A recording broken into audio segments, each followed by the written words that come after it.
Welcome back to The Lost Tactician, where history's hardest lessons forge tomorrow's survival. Today, we're venturing beyond the smoke and thunder of World War II's battlefields into territory that might surprise you, your own home. Right now, in this moment, you're surrounded by ghosts of that global conflict. The pen in your hand, the coffee on your counter, even the way your phone finds your location, all of them carry the DNA of wartime desperation. This isn't a story about tanks rolling through Europe or carriers battling in the Pacific. This is about how 6 years of total war rewrote the rulebook of human civilization, leaving behind innovations so fundamental that we've forgotten they ever needed inventing. Let's uncover the hidden front lines that still shape every single day of your modern life. Walk through your home with fresh eyes, and you'll find yourself navigating a museum of military necessity. That synthetic fabric in your jacket, the plastic housing of your electronics, the rubber tires on every vehicle outside, none of these existed in their current form before September 1939. When Japan seized control of Southeast Asian rubber plantations, the Allies faced a catastrophic shortage that threatened to immobilize their entire war machine. Engineers worked around the clock in laboratories that became as crucial as any battlefield, synthesizing rubber from petroleum derivatives. The result wasn't just a wartime stopgap, it was a material revolution that would outlast the conflict by generations. Similarly, the cavity magnetron, a British invention, small enough to fit in an aircraft nose, but powerful enough to detect enemy bombers through clouds and darkness, represented a quantum leap in electromagnetic understanding. These weren't incremental improvements to existing technology. They were entirely new categories of innovation, born from the brutal calculus that failure meant subjugation or extinction. Picture a supply sergeant in 1943 staring at an impossible problem: how to feed millions of soldiers scattered across 3 continents without anything spoiling, weighing too much, or taking up precious cargo space. The answer transformed not just military logistics, but the entire relationship between humans and food. Dehydration and freeze-drying technologies, perfected under wartime pressure, allowed potatoes, eggs, and even complete meals to be reduced to a fraction of their original weight, while remaining edible months later. After the war, these same processes gave birth to instant coffee, powdered milk, and the entire convenience food industry that would reshape domestic life in the 1950s and beyond.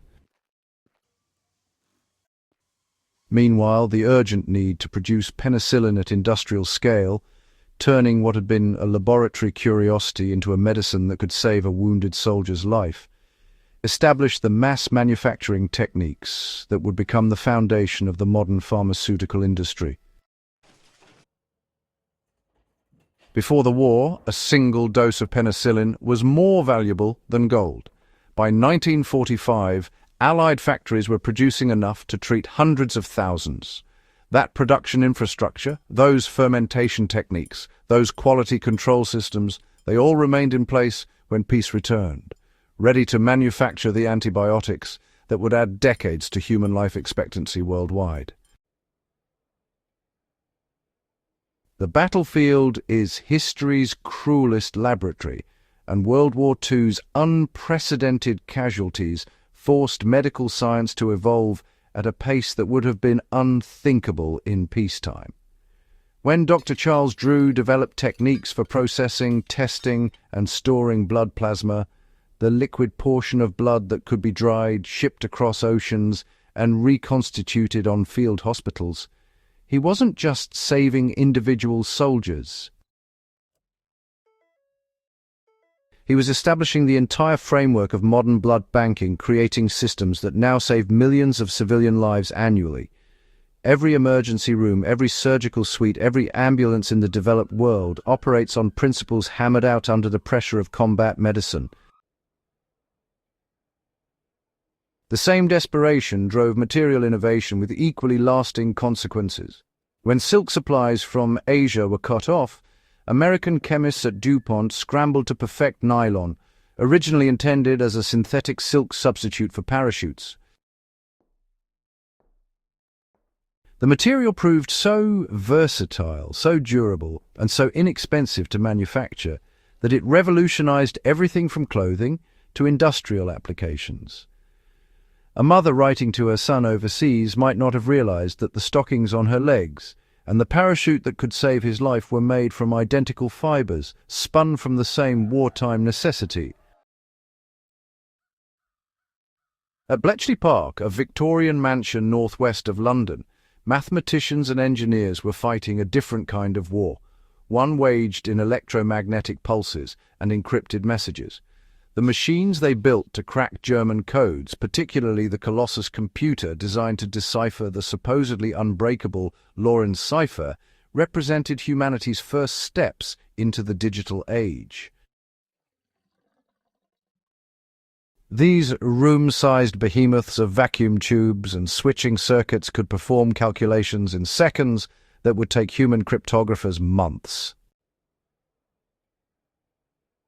When the war ended, the principles learned from these code-breaking machines didn't vanish with the classified documents.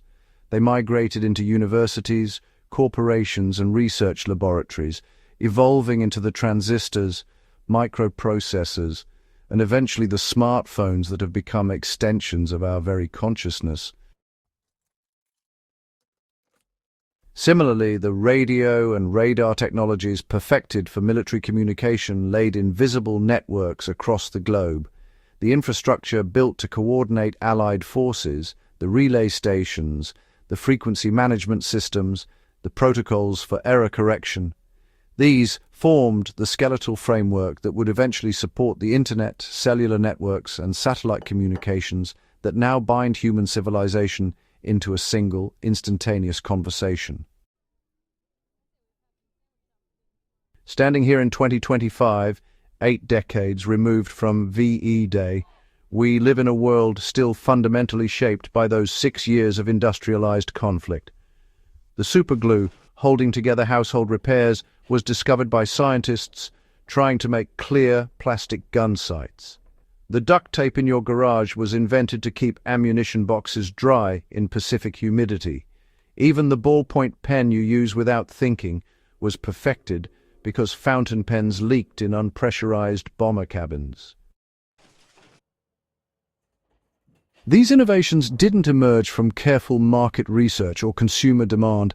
They were ripped into existence by the most powerful force in human history, the will to survive. Yet this legacy carries uncomfortable questions. How many of these life-saving, civilization-advancing technologies might have been developed anyway, given time and peace? What is the true cost of progress purchased with blood? As we face modern challenges, climate change, pandemic disease, resource scarcity, we must ask whether human ingenuity requires the crucible of crisis, or whether we've finally evolved enough to innovate with the same urgency in peacetime that our grandparents showed in war. The veterans who returned from World War II carried more home than memories and scars. They brought back a world remade, filled with materials and machines that would have seemed like science fiction just years before. Every time you microwave a meal, check your GPS, or trust that antibiotics will cure an infection. You're benefiting from innovations forged in humanity's darkest hour. History isn't just something that happened. It's the invisible architecture of everything we touch, use, and take for granted. If this journey through the hidden legacy of World War II has changed how you see the ordinary objects around you, hit that like button. Share this video with someone who needs to understand that survival and innovation have always been two sides of the same coin. And subscribe to The Lost Tactician, because the lessons of history aren't locked in the past. They're the survival manual for whatever comes next. Until next time, stay sharp, stay curious, and remember, the world you know was built by those who refused to surrender when everything was at stake.